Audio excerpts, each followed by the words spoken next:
Alright. So I'm gonna react to some stuff. Like always. So yeah. Twitch stream crashed. So we're doing this stream. Like I said. So let's hop into the whatchamacallit.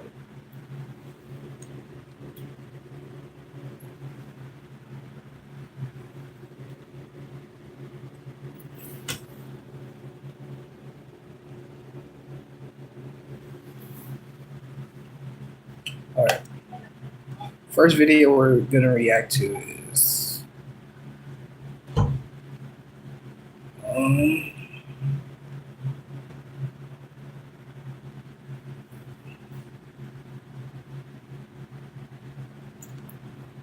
should we do this one? Yeah, let's do this one. Let's do this one. Let's do this one. Let's do this one. This is like a funny as hell. I'll be watching this dumbass. Think funny.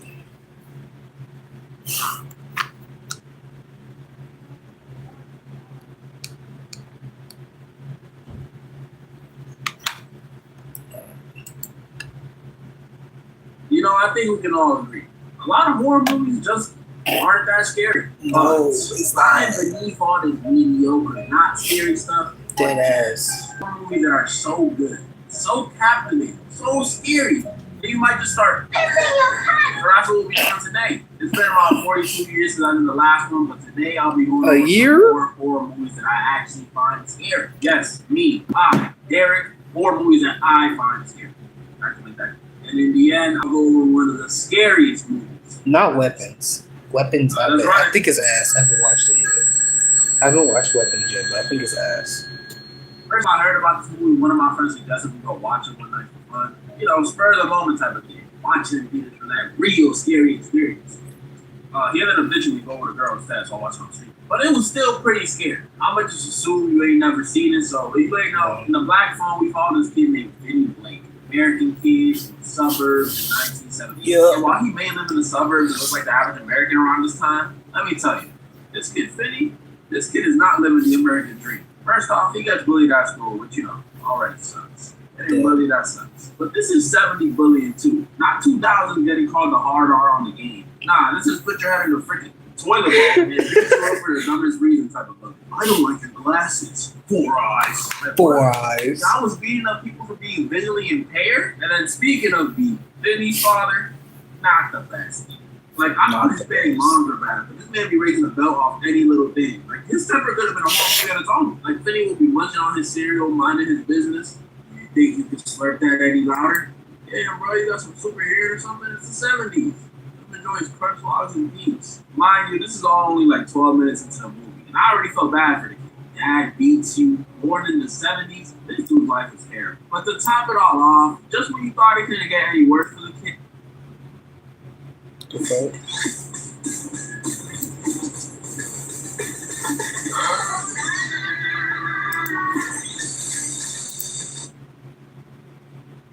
For the kid, one day while he's walking home from school, Vinny gets kidnapped. And then where they get napped. The dude who kidnapped Vinny is one of the strangest, one of the most that nigga's got napped. Unsettling killers I've seen on screen. The Grabber, which not the best name. I'm not gonna lie. The Grabber, not the best name. That could mean a lot of things, bro. But in this case, it's because he be grabbing up kids from the street and murking them. That's right. And to me, this guy is by far the scariest part of the movie. Like, for some horror movies, it's the atmosphere or the jump scares, but in the Black Phone, it's just that nigga. Yeah, we've seen all types of killers in these movies before, but feeling I got with this dude on my screen is just, ugh. You know, he likes to do these weird psychological torture games to the kids he kidnaps. Like first, he'll start acting like he's a nice guy. Yo. Weird Johnny Depp's Willy Wonka voice that he does. Yo. I'm not gonna hurt you. Now, why would I? You want some soda? Let me get some soda. I'm not even joking. That's actually how he sounds. Then he'll do these things to test the kids, like leave the basement door open. But if he catches you trying to sneak out of it, he'll beat you. Yeah, and according to him, for being a naughty boy, whatever that. And that's really his whole goal while you trapped in his basement. this dude is just itching for you to be. That nigga just But the fucking. scariest thing about this dude to me is he's a smart killer. I know That it's nigga why we weird. watch. As the movie goes on and Vinny gets more advice from the dudes victims to the black phone, the movie eventually shows us how many victims the driver has. Why? And there's this one specific scene in the movie that shows all of them lined up. And that scene not only confirmed how smart this dude is to me, but it also added a whole layer of fear. Because tell me why I'm looking at who he killed, right? And I noticed this dude started killing minorities. And I ain't saying it's okay when it was white kids. No. I'm not saying that. But you gotta put it in perspective. This is the 70s. You told the cops back then a Mexican kid is missing, they just gonna be like, oh, big boy. Oh, he probably went home. They might as well be gone with the wind of the 70s. NBC ain't covering nothing. And I don't know about y'all, but to me, that's much scary. A lot scary. And that means this dude was smart enough to switch up his game plan to avoid getting caught. He was probably sitting in his room like, alright, that's not talking to white. That junk is scary, y'all. I'm telling y'all. If it wasn't for him greedy and going after Finny, which left in his box, the lame one at that, like, how you gonna get pieced up by a preteen? I'll be right back. I think my food's ready. Hold up. Be right back.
All right, we got the food, so we should be able to react better. You feel I'm me? telling you, this dude would have never Got got some caught. He nacho was playing that. fries, child. But I had the Orphan black is phone fucking for- dope. It's I not love that even movie. close to the scariest horror movie I've I watched. love that A movie. that's a The big old deal. one, not the new one. The Like, old Black Phone Orphan. scares me because I imagine being a kid and running into that dude. But even as an adult, this I'm about to tell the whole plot. So, her, the orphan, she is like a 20, 30-year-old girl that wants a dude. So she goes in the orphanage pretending that she's a little girl because how small she is. She gets stopped and start murking niggas and try to get with the husband. She dies or something like that. And the wife come back, pop her ass, I think. And yeah, they live happy ever after. And just don't adopt kids anymore. It's so good. I don't even want to hint at what it's about. I mean, obviously an orphan, but you know what I mean. So an orphan, we follow this married couple, Kate and John. And even though these two definitely got it better than the city over there, I mean, life ain't perfect and stuff ain't always sweet, especially in marriage. And trust me, I would know. I've had like 3 divorces on since. But in Kate and John's case, it's not divorce. It's that they lost their baby. And this loss clearly flung Kate Nigga, what? She took up the bottle, started seeing the therapist. This was some sad stuff. And then John, I'm kidding. not so much. I'm not gonna say he wasn't sad, but I couldn't see it. All I saw him trying to do was get with him with Kate. But hey, I ain't just some of the happiest dudes you can see and be the saddest. So maybe that's how it goes. So to finally deal with the sadness, Kate and John decide they want to give that love, they want to give their daughter to another kid. They're just human. So they go to the orphanage, which I never understood how these things work, like parent bond. Do you just come in and pick the one that looks most like you? Like, oh, look at this one, honey. This one has your eyes. Like how? Or can you just adopt any kid, even if they're nothing like you? Because if that's the case, I know exactly what I'm doing. I'm going to just line up all the kids and tell them to race. That's the one coming home. That's fucked up, nigga. Let's chat about another That's AI fucked trend up. for 2025, AI agents. Definitely a big one. You know, for a while there, when we talked The about AI, I don't blame that nigga. It's like a competition. A single, all-knowing You feel me? brain. Right, the monolithic AI. Coming home with me. Fucking I'm about to get out. And Kate and John must have been thinking the same thing I was.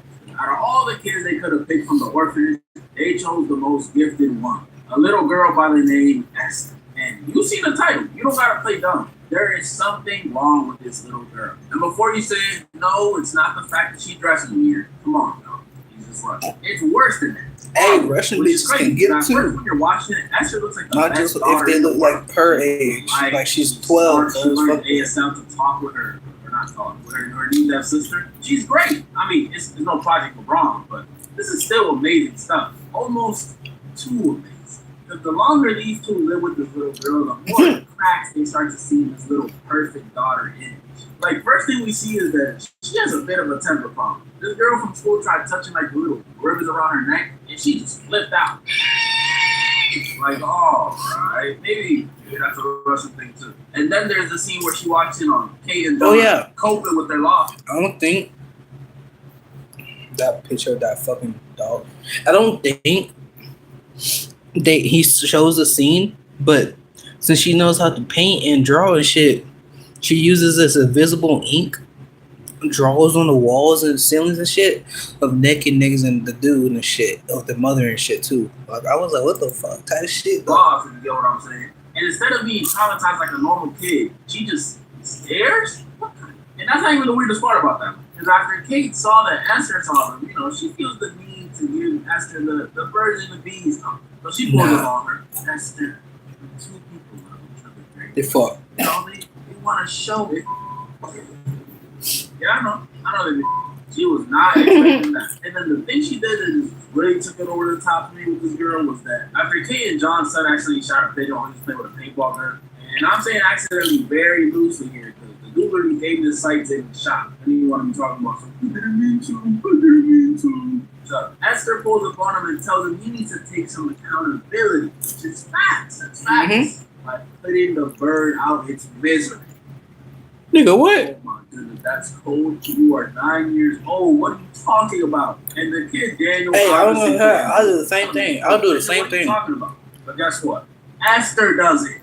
no hesitation or nothing. Just I can't like, blame. it's something I wrong can't with blame. this I little can't girl. blame Okay, eventually Esther. realize something is up too. So she starts doing some digging, calls the orphanage to find out what's wrong. And see, if I was the parent, I'm calling too. But I would have just said, forget figuring out. This is what's one of wrong. those fucked I up would've just parts. called up. Watch. Hello? Yeah, so mine just killed a pigeon. Not do refund or It takes you an honest investigating actually made things worse. This was Refunds. because if you thought Esther's antics were bad before, you don't even know. Pretty sure you can Remember, I return the told kid y'all, though, right? Esther is a smart girl. Very smart. After like Once a she week or gets two, I word of think. Kate's plan to find out who or what she is from Sister Abigail, she decides to handle it in a very calm and tactful way. Wow. She killed her. Damn. Even with all the cracks from earlier, I did not think this 9-year-old was capable of murdering anyone, much less a nun. That's like ugly. And it doesn't even end there. Because after that, she only continues to do evil. She destroys the memorial Kate made for the daughter they lost out of spite. She burns down the family treehouse to dispose of all the evidence. What the fuck? And this last thing she did had me genuinely scared. Puss Y'all out. remember Kate and John's son, right? Yeah. Daniel? Well, before Yeah. Esther burned down the treehouse, Daniel saw her hide the evidence in the treehouse. But Esther saw her. So she pulled up in his sleep and tells him if he says what he saw to anyone, she will pull up on him again and cut off his hairless balls. What the His fuck? balls? It's nuts. Oh fuck no. Get big safety at Georgia Rapids. Ooh. This bitch crazy. The biggest She crazy, chap. Oh hell no. I don't care. No one says. Freddie Jason and Michael Wade never says something that scared no one.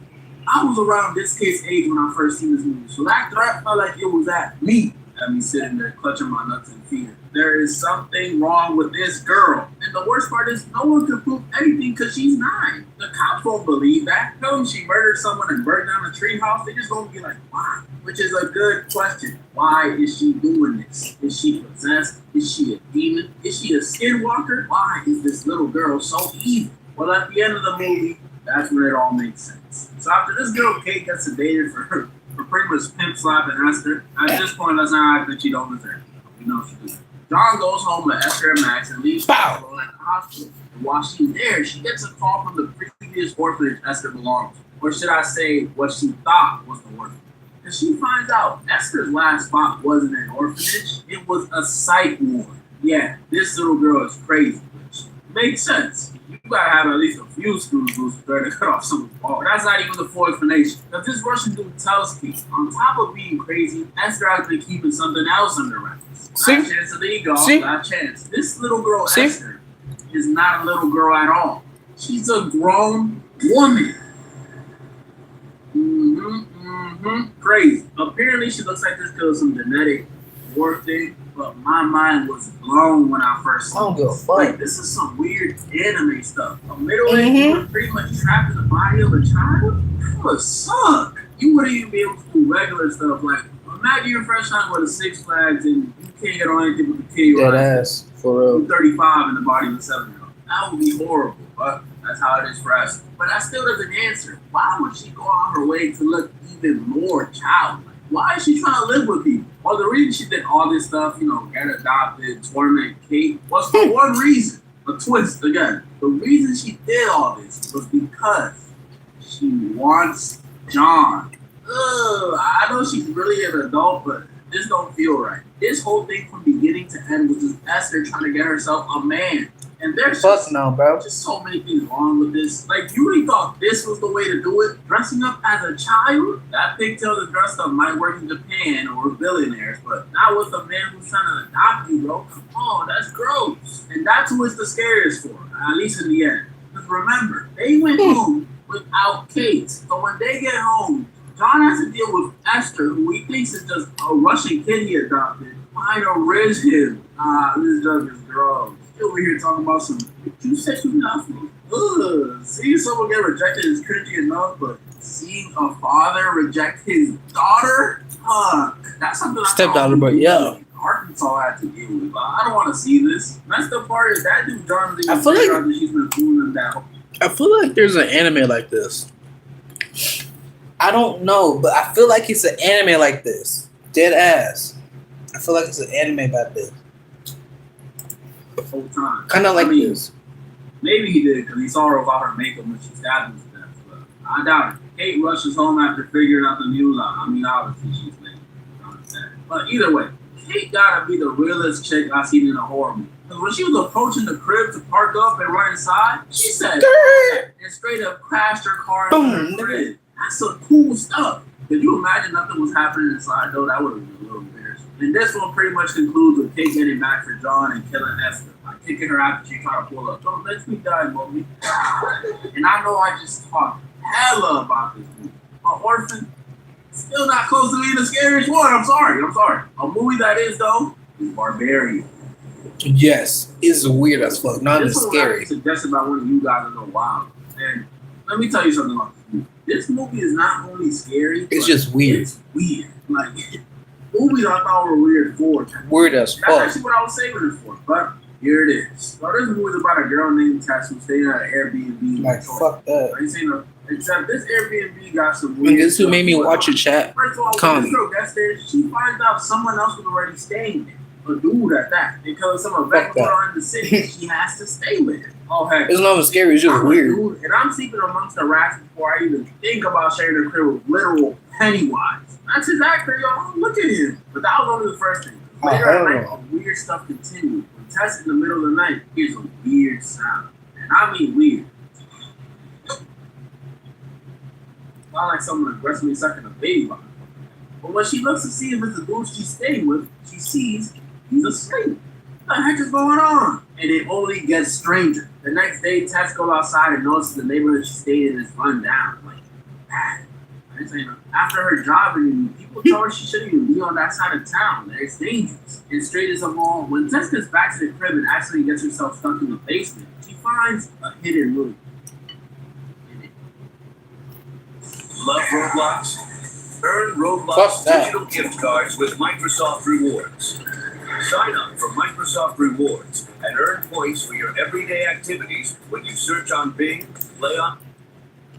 Fuck that, huh? In that hidden room, there's another room. And I don't know what happened in here, but it must have been some messed up stuff. Because this room had a bucket, a stained mattress, a camera, and a bloody handprint. This is not good. Tess obviously panics, and luckily, at the same time, her roommate comes back. Convenient, huh? And she starts telling kind of weird. Go, there's a bucket with boo-boo, camera, and a bloody handprint in the basement. We gotta go. And it's a horror movie, so you know dumb stuff is like, I don't know why this dude says. I think I'll check it out myself to be safe. What you mean to be safe? If we just leave and call the cops, I think that's pretty safe. I don't know how Tess, they think maybe this dude was behind it or something at this point.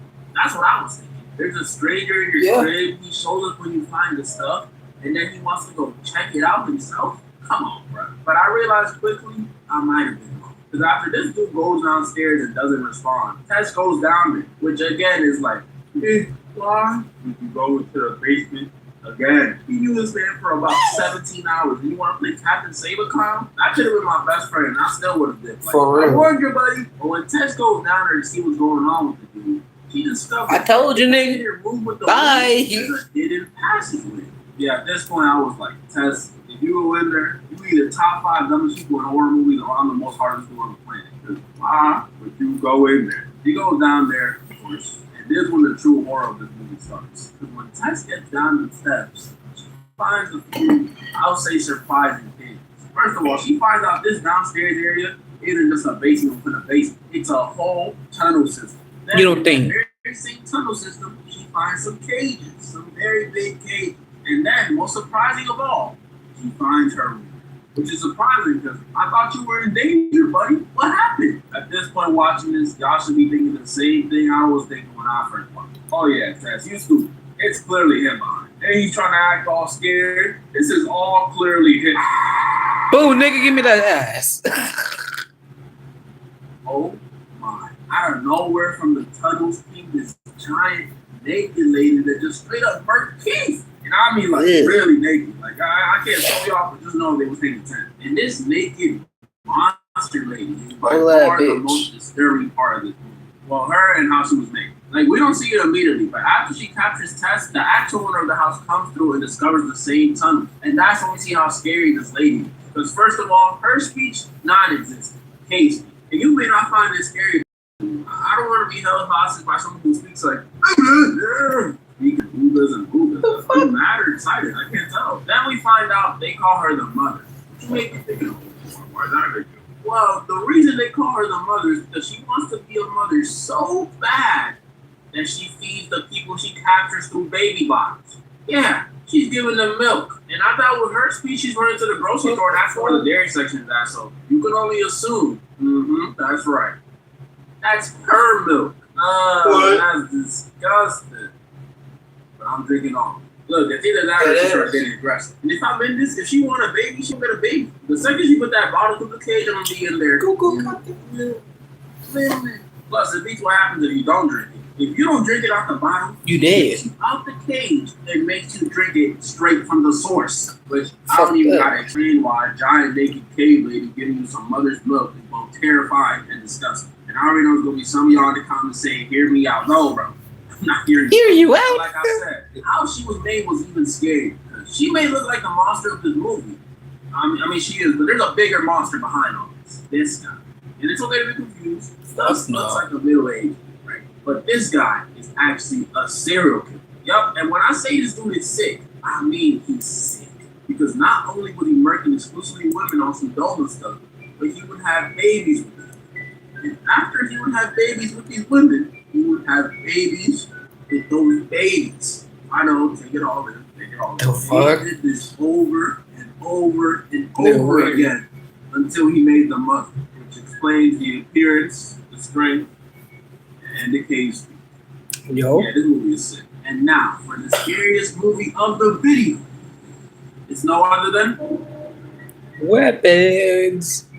Haven't watched it. Imagine being able I need build to, a map though. with your name on it just by thinking about it. Meet Base 40.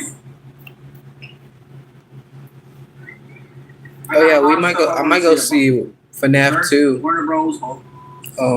Now, before I even get to how FNAF at Freddy's 2 on Tuesday, hopefully. It's about missing kids like the Black Phone and directed by the dude who made Barbarian. And it shows, because this movie was probably the scariest experience I had in a movie theater ever. And I've seen a dude get jumped at the theater. If you ain't never seen it, It don't even look scary. It just looks like it just got a lot of jump scares. 17 kids, all That's around it. their homes at 2:17 a.m. Yeah, 2 a.m., not 3. And all of them never to be seen again. Why not 3? Strange But thing is, okay. they ran out. They all did this triangular pose, almost like a mix between T-posing and Naruto. And now the time the parents are in an uproar, trying to figure out how or why. So And so that's they all think y'all it's need to her. know, 'cause this first That's half all I is know. all it took for this movie to scare me. I didn't know I was going to be that scared when I was coming in. I came in thinking, scary. But then about 5 minutes into the movie, when I seen that first kid run across the street with his arms stretched out, I wanted to go home. I can't Puss explain ass it. It nigga. wasn't a disturbing or scary killer. It wasn't spammy jump scares. It was just vibes. That's the best way I can explain it. This movie had scary vibes. Like, bro, this jump was so scary, it made me realize I might be on the spectrum. No, I'm serious. Because every time I felt tensions rising or stuff became too much for me, I was immediately rushing to cover my ears. I'm serious. I spent about 80% of the movie. Not either two. I ain't care. That's just how real it was. I ain't care about what the people around me You thought. puss I was ass just trying to nigga. make it. That That's what I nigga think it was was. sad nigga. Like, yeah, of course, it also makes a fear of the unknown, but I think the music of this movie, or even lack thereof sometimes, just built this tension. And it makes sense, too. We all know horror movies aren't scared without their music. Like, This you're guy. not going to be scared watching The Conjuring if I had freaking SpongeBob music in the back. Like, Oh yeah, I watched the new Conjuring. nah, it Ass. just wouldn't be the same. And weapons was really Jump good. scares ass, I'm It saying, made but me feel like something movie-wise is was good. going Jump on. scares Like, wise this one ass. scene early on in the movie where the teacher of the kids Like, that was scary missing wise goes is to the ass. one kid that didn't go missing. So, figure out why he's dying. I still like it, While but she's posted up out fuck. there waiting to see something suspicious, she accidentally falls asleep. But that's not the scary part. The scary part is while she's asleep, the kid's house door. Fuck When I tell that. y'all I've never been so scared to see a door in my life, I'm not trolling. Like that just had my heart racing. And then when we saw some lady come out that same door wielding some scissors and walking around like a crackhead, oh my goodness. I was in the theater, ears covered. Wake up, come on, wake up. I was so scared, my friends let me know to uncover my ears because I was yelling. And that was just the first half of the movie. Even though Scary towards ass the nigga. end, well, it was actually the kid's witch arm behind it all, had me a little spooked. And not even because I'm scared of what she can do, I mean, okay. It's because look at her. Look at those teeth. If this was the first scene they showed in the movie, I would have walked out immediately. For real. We don't want to go over today. Y'all know what to do. Comment down below the movies y'all thought was the scariest. Or Yeah. Blah blah blah blah blah blah. W video, but how you get scared of weapons? I don't know about that. Some of those things got me a little puss ass. You feel me? Let's jump into this video. It's called "Who is Luffy's best friend in One Piece?" I watch this nigga sometimes, so I hope. Everyone in One Piece absolutely loves Luffy, right? Well, at least almost everyone. But who's actually Luffy's best friend? Well, that's exactly what we're going to find out in today's video by giving each One Piece character a friendship percentage on how close they really are to Luffy. Okay. Starting with the ones who, well, literally hate him, and working our way up to the ones who are his Okay, we're gonna absolute skip best to the. friends. So let's get right into it with the first character who's actually at a minus 10% friend percentage. And that's, of course, Aka Inu. Yeah, these two absolutely We're gonna hate skip to like. friends. But Right someone here. who is Luffy's friend, or well, at least at 2%, is Kaido. No. Yeah, it might sound crazy, but just hear me out, guys. Even though I'm trying to get like far, so forgivable, so Mm. Crocodile can be Yeah. higher than 15%. Alright. But someone who is higher than 15%, at 45%, is Katakuri. We all remember that Katakuri. insane fight between Luffy and Katakuri, right? Both of them pushed each other to the I absolute think limit. isn't this They gonna be got Zoro respect or for each other's Sanji or strength something and like that? determination. But in the end, Luffy took Katakuri down. However, Right. Luffy didn't just leave I him think lying so. there. No, he actually covered Katakuri's mouth with his hat. Why? Because he knew Katakuri was self-conscious about it and didn't want anyone to see it. Ugly ass That right nigga. there is real respect. Oh, and don't forget that we even see that Katakuri smiled when he found out Luffy had made it out of Big Mom's territory safely. But that said, they're still not best friends. So instead, let's talk about Bartolomeo at 50%. We all know Bardo is a Luffy super fan. Like, he basically worships Luffy like a god. Weird looks up to him ass as his nigga. hero, and even started a pirate crew that's literally a Luffy fan club. Yeah, he's That's just that fuck. obsessed. But type And shit. Luffy, he does see Barto as a friend, especially after everything Barto did to help at Dressrosa. But yeah, although Barto of course wants to be Luffy's absolute best friend, Luffy only sees him as a friend. And that's why Tonight he I'm can only gonna be at 50%. watch One Moving Piece on, until we've got we Boa finish. Hancock at Until we 70%. start streaming Just with like Emmy. Barto, Hancock is absolutely So- obsessed with Luffy. Like, she's literally got a giant Luffy poster hanging on Kuja Castle. She's of course also madly in love with him and dreams She of looks being like his she a wife. freak, She would low also key, literally do anything for him. Like She we've look like seen she her a do freak multiple times. when it comes to And Luffy, Luffy. well, he definitely likes Hancock a lot. He's super grateful for all the help she's given him, like giving him Oh, the we key can to see. Ace's chains back at Marineford. But the best thing she's ever done for him? Yeah, that's easily giving him a mountain of meat. Like, anyone who gives Luffy this amount of meat is of course a very good friend to him. Next up, Luffy's mentor, the Dark King, Silver's Rayleigh at 80%. Rayleigh has called Luffy his pupil in front of the Marines, Fuck. compared him to his old best friend Goldie Roger, and he's even said that Luffy is worthy of wearing the straw hat. That's some insanely high praise, right? And of course, he trained Luffy for 2 full years and taught him everything he knew. So Luffy respects and likes Rayleigh a lot. And fun fact, Luffy's actually spent more time with Rayleigh than any of the Straw Hats. So yeah, these two are definitely very good friends. Now, at 85%, let's talk about Trafalgar Law. Yeah, Law might get super annoyed by Luffy's recklessness, but still, these two have built a deep bond of trust and respect, and they care about Wait, each other Law's a fuck lot. with Like, Law Luffy? literally saved Luffy's life at Marineford, and Luffy instantly trusted him on I swear they was hazard without beefing, though. hesitation. And But, like, since at then, one they've point. been at I don't both know. I Dressrosa haven't and Wano got to that together, point yet. fighting side by side, and they definitely respect each other's strength and determination. Sure, Law might yell at Luffy for being an idiot, but Luffy basically treats Law like a crewmate. Still, they're not the bestest of friends. I think Law should Instead, join they are low more key. friendly rivals who both compete for the One Piece. Moving all the way up to 90%, we've got Kobe. Kobe is actually the very first friend Luffy made on his pirate Mhm. journey, after Luffy saved him from the Alhida pirates and inspired him to chase his dream of becoming a Marine. And even though they ended up on opposite sides, they've always been very close friends. Like, Kobe literally cried when he saw Luffy on the news. because he was just that proud of him. But here's the thing. Kobe is a Marine, and during Marineford, when Luffy was trying to save Ace, Kobe actually stepped in to stop him. Although, yeah, he got absolutely one-shotted. So even though Luffy gets Kobe's sense of justice, Boom. in that moment 200. it was personal. So Kobe can't be higher than 90%. So instead, we've got another character at 90%, and that's Shanks. Shanks is literally the reason Luffy even wanted to become a pirate in the first place. As a kid, For some reason, I Luffy thought looked up Shanks to was going to as be his higher hero. than And 90. after Okay. Shanks sacrificed his arm to save him, that admiration turned into serious respect. Shanks was also the first person to believe in Luffy's dream, giving him his straw hat as a promise that he'd become a great pirate one day. And even now, Luffy treasures that hat more than anything. Yeah. And he's determined to return it once he finally surpasses That'd be Shanks. dope. Now, seeing how far Luffy has come, Shanks is really proud of it. Still, Shanks can't be So higher I than have a question, 90%. Chuck. Why? Did One Piece already end? Because I seen a clip of Shanks or someone wearing an eye patch, and I already know the creator of One Piece, Oda. I think that's his name. How you say it? He said the only way he would draw a pirate with an eye patch is whenever they achieve the One Piece. So is it over because Luffy didn't get it, or like what? Or he just like said, "Fuck it, I'm just gonna give Shanks an eye patch." Because isn't the whole plot of Luffy getting the One Piece? Like, you feel me? Well, because although they, of course, are very close, Shanks is more a mentor and role model to Luffy. But that's than not a like best friend. I'm not Getting trying to closer say to like that I'm not gonna 100%, watch it, but I'm just we saying. reached 95%. Just Next being dead up, ass. we gotta talk about two of the Straw Hat Pirates, Brook and Frankie. Luffy sees both Brook Brook and and Frankie Frankie. as more than just crewmates. They're family. And Brook and Frankie, they've got nothing but pure respect, admiration, and love for their captain.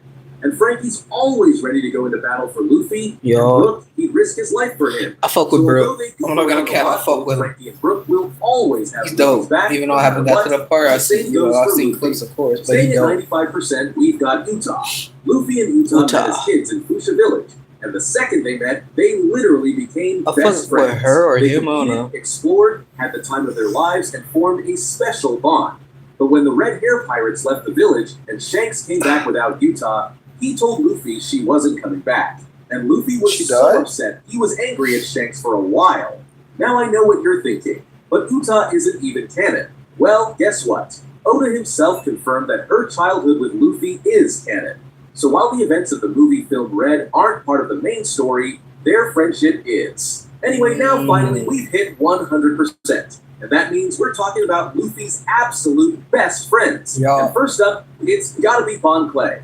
Like, just look Yeah, at that these nigga two. like They this are with Luffy. This nigga best tight with friends. this nigga. Bon This Clay nigga's loves tight Luffy with so this much nigga. that he literally risked everything to Dead save him and ass. held down. That Dragged nigga Luffy through that blonde hellish hair prison, tight got with this into a nigga bump Luffy off. in the straw When hat it and was time shit. to escape, he even stayed behind and sacrificed himself so Luffy could go save his brother. And Yo, Luffy will, of course, never forget what Bon Clay did for him. So yo. Bon Clay will always be one of Luffy's absolute best friends. And of course, Jinbei will also always be one of Luffy's best friends. So that's why he's also at 100%. These Feel two me? I'm share making a 100, seriously cuz. deep bond. As back at Marineford, Jinbei literally risked his life to protect Luffy, taking Oh, hit shit, for after real? hit just to keep him alive. But that's not all. Right after the war, Luffy was an emotional wreck, and Jinbei was the one who helped him cope with his brother's death. So, he didn't just save Luffy physically, he saved him mentally too.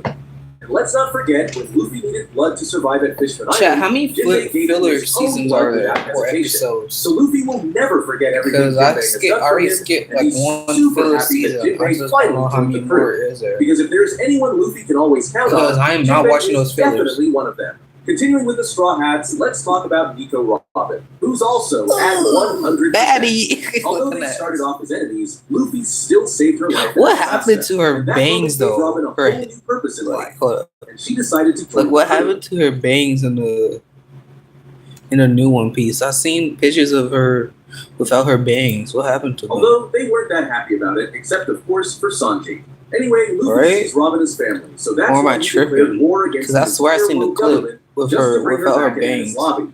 And for Robin, Luffy was literally the Let me one who see. gave her a reason to live, as she finally had the kind of Yeah, friend. see. She just has her big ass forehead right here. You see it? Her big ass forehead. She'd always dreamed of.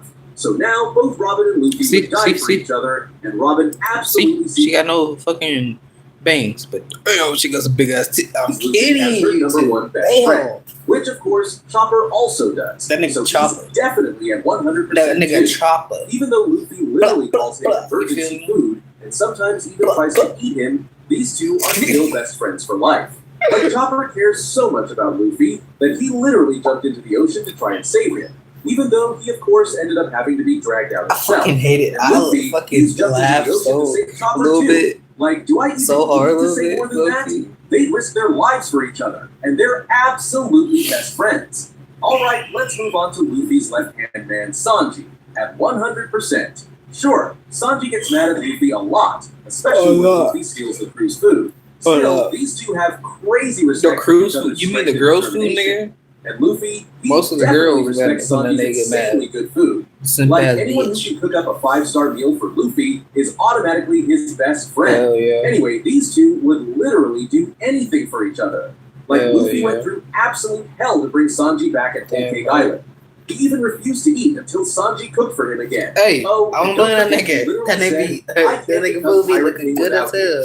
His movie looking good as hell. Cause imagine if Sanji made motherfucking cheese fries that I had, nigga nacho fries. You feel that motherfucker be?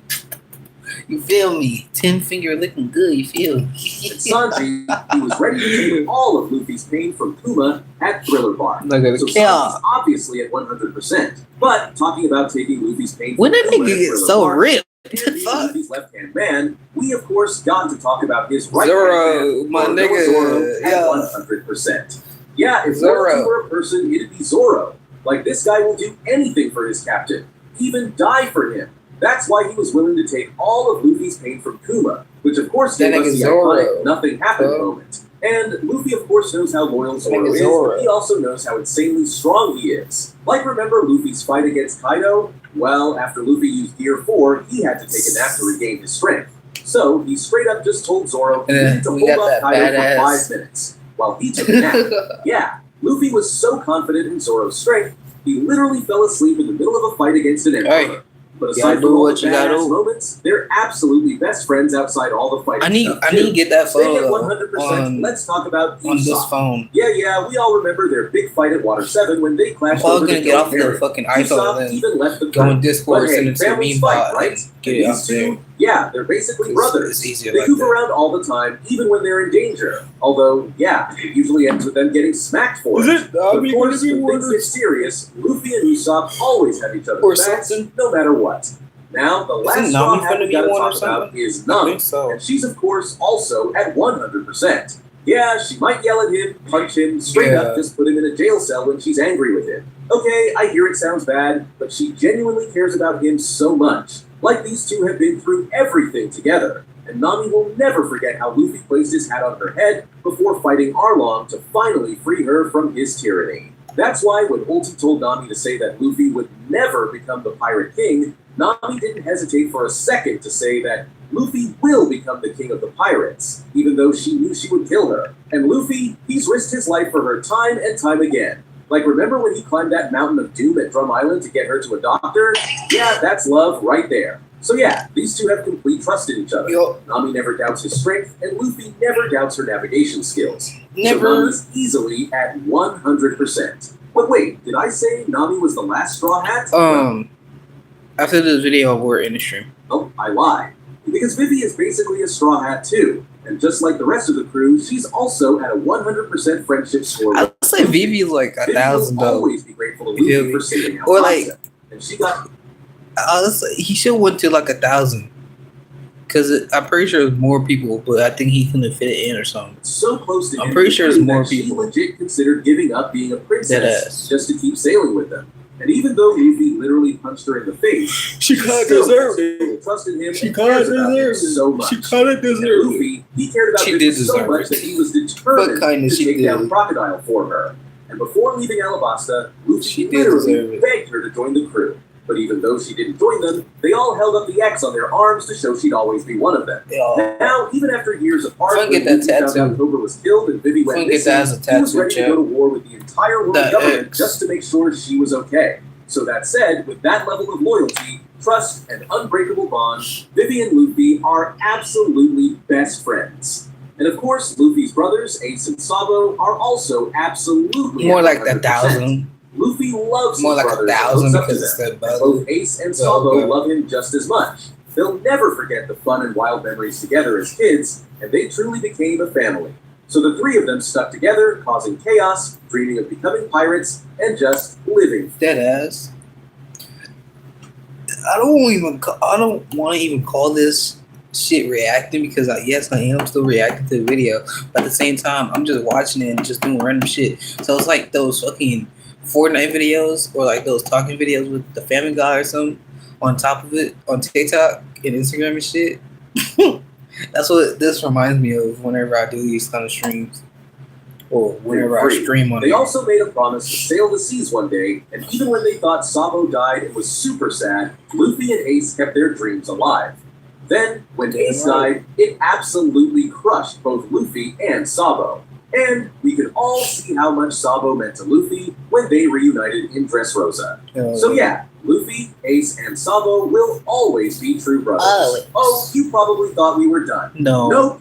We've still got one character left who's Luffy's absolute best friend, at infinite %. Can you guess who it is? Well, it's a...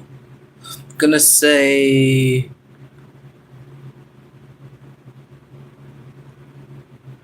I don't know. Of course, Meat. Yeah, Luffy and Meat are literally soulmates. Yeah, duh. Like, Luffy is obsessed. Yeah, duh. No shit. That's a no-brainer. Oh my god, I shouldn't have seen that coming, cuz.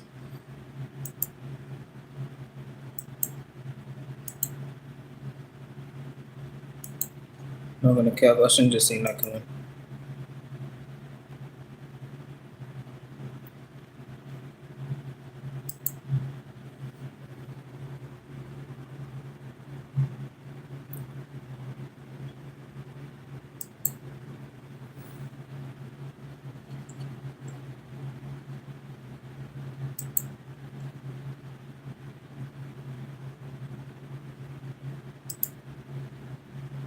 Alright, chat. I'll be streaming on twitch.tv/Zapal2 at 11. So in an hour. Streaming a horror game with Amy. So, peace, motherfucker.